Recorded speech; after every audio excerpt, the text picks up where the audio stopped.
Our government wants to break the Rama Setu bridge so that ships that come from Europe don't have to go through Sri Lankan ports and go directly to other places. And this will increase the revenue from ports in Tamil Nadu and Kerala.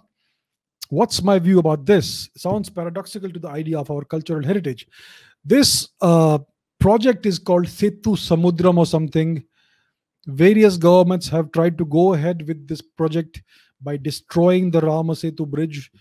It does make, if it were to be feasible from an engineering perspective, then it would definitely allow ships to go quicker, go faster, instead of having to cross Sri Lanka all the way. But the fact is that this is one of our most important pieces of cultural and civilizational heritage. It is priceless beyond any, it has no value, it is invaluable. We cannot destroy this ancient heritage of ours for the sake of some money. So I am completely against this. I would say that no government should dare to try and touch this bridge.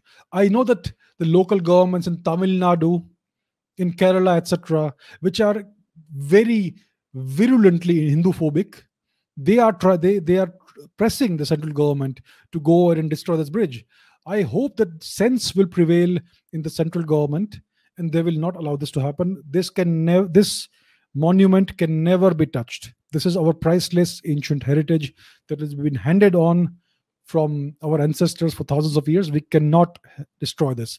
What needs to be done is that there needs to be a proper investigation, a proper historical archaeological investigation on the structure, and the actual dating should be done, how old this is, and we need a proper detailed report about when this was constructed and the circumstances of the construction and all that. And there should be documentaries and all that about that. So instead of destroying it, we need to actually document and preserve this structure.